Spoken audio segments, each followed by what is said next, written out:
Bismillahirrahmanirrahim. Assalamualaikum warahmatullahi wabarakatuh.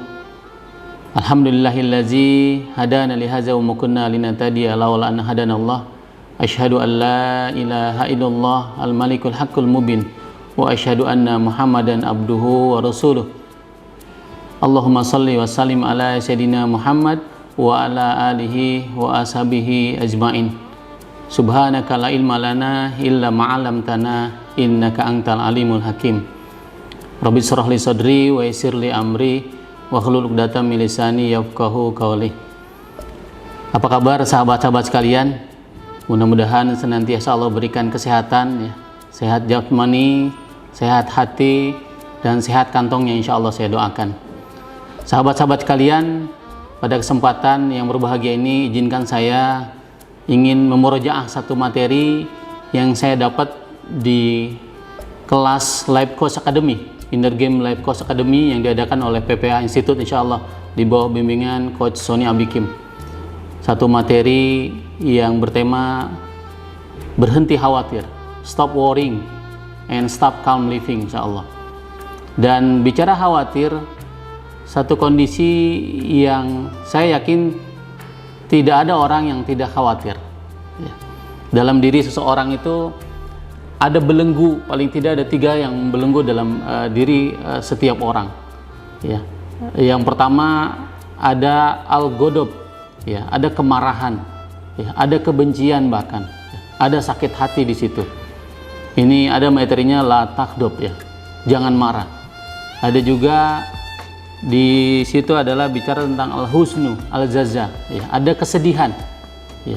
Ada materi tentang la tahzan ya, bagaimana kita kadang sedih dan merasa sedih. Dan di kesempatan kali ini saya ingin bicara tentang materi tentang al-khauf wal faza ya, tentang ketakutan, kekhawatiran yang pasti akan dialami oleh setiap orang. Oleh karena itu yang kenapa pada saat ini kita penting membahas tentang khawatir, agar kita siap menghadapi kekhawatiran itu. Dan kalau bicara khawatir, sebenarnya itu adalah anugerah. Ketika kita punya kekhawatiran, itu ada anugerah dari Allah Subhanahu wa Ta'ala agar kita mengantisipasi, agar kita bersiap-siap ya. Itu adalah sinyal untuk kita bersiap-siap dan mengantisipasi agar kekhawatiran itu tidak semakin dalam, sehingga membuat kita semakin cemas, bahkan semakin takut ya. Karena memang bicara khawatir, bicara cemas, bicara takut, itu satu kondisi yang paling setan sukai. Dan memang dibuat oleh setan sedemikian rupa, makanya di surat An-Nas kita sering juga diingatkan yuwaswisu fi sudurin nas ya, bahwa setan itu memberikan rasa was-was pada diri manusia. Oleh karena itu pada kesempatan kali ini izinkan saya ingin menyampaikan kondisi-kondisi yang ada pada diri kita selain kekhawatiran ya, ketakutan, kecemasan, atau bahasa di sekarang adalah anxiety gitu kan. Ini yang sering pada kita. Paling tidak ada 4 hal ya, bicara kekhawatiran, bicara ketakutan atau kecemasan yang sering melanda pada diri kita ya. Yang pertama adalah menghadapi kehidupan, yang kedua adalah menghadapi perubahan, yang ketiga adalah menghadapi kehilangan, dan yang terakhir adalah menghadapi kematian ya. Nggak sedikit orang yang khawatir pada 4 hal ini. Ini yang akan kita bahas sekali lagi terkait dengan kekhawatiran ya, kecemasan atau bahkan ketakutannya. Ada satu ungkapan yang disampaikan oleh salah satu ulama soleh, Imam Al-Ghazali ya, what yours will find you. Di ungkapannya itu, segala sesuatu yang ditakdirkan untukmu akan sampai, walaupun itu jauhnya sejauh antara 2 gunung. Tetapi barang siapa yang tidak ditakdirkan untukmu, maka dia tidak akan sampai, walaupun itu jaraknya sedekat antara bibir kita. Ini yang membuat kita harusnya lebih tenang, bahwa ada sesuatu yang insya Allah ketika itu ditakdirkan pada kita, itu akan sampai, walaupun jaraknya tadi digambarkan jauh dari antara 2 gunung. Dan bicara kekhawatiran, bicara ketakutan dan kecemasan, sahabat-sahabat sekalian, ini tidak lepas dari 2 hal yang perlu kita miliki. Yang pertama adalah belief ya. Yang pertama adalah keyakinan. Dan yang kedua adalah surrender, berserah ya. Ini dua hal yang tidak bisa dipisahkan dalam kehidupan kita. Di surat Al-Mulk ayat kedua, Allah sudah mengingatkan kita, Qul huwar rahmanu amana bihi, ya. Dan di situ Allah mengingatkan tentang keimanan dan bihi wa alaihi tawakkalna, dan tawakal, berserah, ya. Ini analoginya sebenarnya sama seperti kita seandainya kita mau nitip sesuatu pada seseorang, ya, menitip barang atau menitip sesuatu pada orang, pasti kita akan memilih orang-orang yang bisa dipercaya. Ketika kita titip pada orang yang bisa dipercaya, maka kita akan berserah padanya, apalagi kepada Allah Subhanahu wa taala. Bahkan dalam satu rangkaian doa yang diajarkan oleh salah satu imam, ya, Imam Hasan Al-Banna, yang alhamdulillah saya rutin lakukan pagi dan petangnya, wa syurah syuduroha bi faidil imani bik wa jamili tawakkuli alaik, ya. Ya Allah, berikanlah aku kelapang dadaan, wa syurah syudurha bi faidil imanik, dengan iman yang berlimpah, wa jamili tawakkuli alaik, dan keberserahan yang indah. Jadi iman dan berserah itu tidak bisa dipisahkan. Nah, pada kesempatan ini saya ingin bicara iman, bicara percaya. Paling tidak kalau bicara levelnya itu ada 4 level percaya. Yang pertama, percaya bahwa Allah itu ada. Ini saya yakin semua orang pasti pada titik ini puncaklah kepercayaan ini, bahwa ada Allah, ada Tuhan yang menciptakan. Bahkan kalau digambarkan, ada seorang badui bilang, kalau ada kotoran unta, pasti ada unta sebelumnya yang lewat, gitu kan. Ini yakin, apalagi dengan dunia dan seisinya yang begitu teratur, begitu indah, pasti ada yang menciptakan. Tetapi tidak berhenti di level percaya yang paling rendah, hanya percaya bahwa Allah ada atau Dia ada. Kita harus lanjutkan dengan percaya bahwa Allah senantiasa menjaga, senantiasa melindungi hamba-hambanya. Makanya ketika kita keluar juga kita diajarkan untuk tidak lupa membaca Bismillahi tawakkaltu, ya. Satu doa yang insya Allah kalau kita baca rutin ketika kita keluar rumah, maka ada 2 konsep di dalamnya. Konsep Bismillahi, mohon ditemani oleh Allah, ya Allah temani saya ya Rob. Dan tawakkaltu, konsep berserah, titip pada Allah Subhanahu wa taala segala hasil, segala yang kita harapkan pada aktivitas kita. Yang ketiga, level yang ketiga adalah kita percaya bahwa Dia Maha tahu segala sesuatu. Allah yang menciptakan, ya. Allah yang mengetahui yang terbaik buat kita.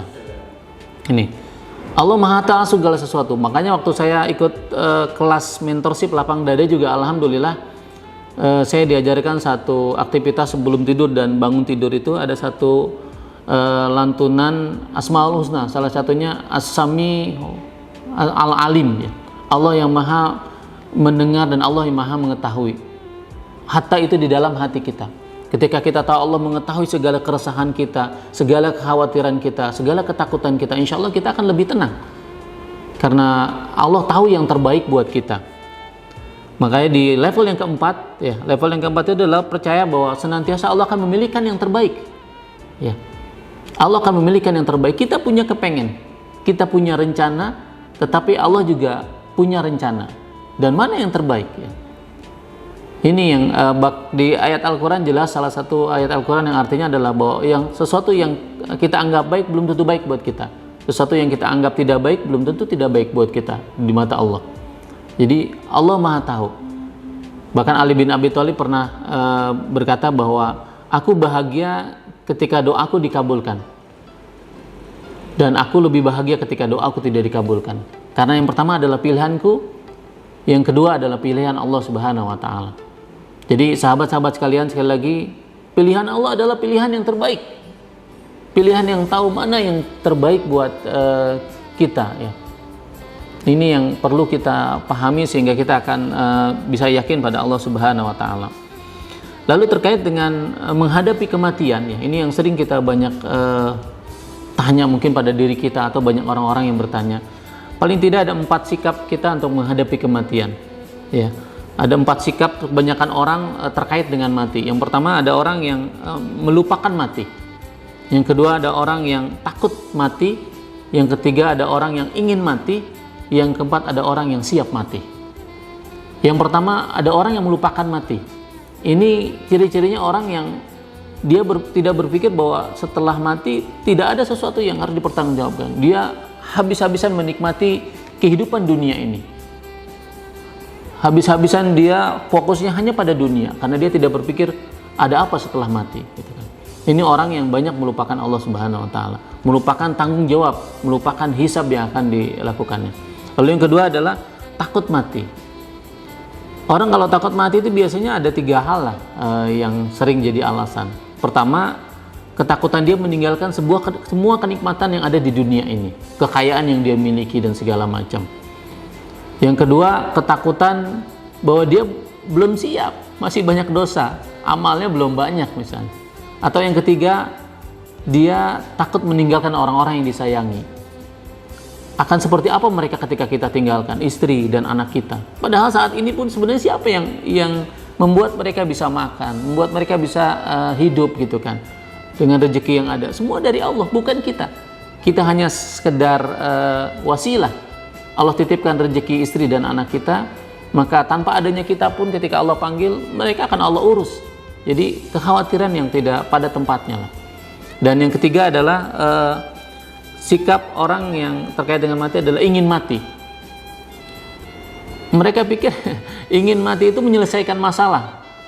Kita lihat fenomena yang ada sangat menyedihkan. Ada orang yang mungkin terjerat hutang, ada orang yang mungkin takut anaknya masa depannya tidak jelas segala macam. Akhirnya dia bunuh diri dan bahkan dia membunuh anak-anaknya karena dia takut anaknya sengsara. Dia lupa bahwa ketika dia ingin mati dan sampai dia bunuh diri misalnya, itu tidak selesai masalahnya. Bagaimana nanti di alam barzah, bagaimana nanti di alam akhirat dia harus mempertanggungjawabkan ya segala sesuatunya.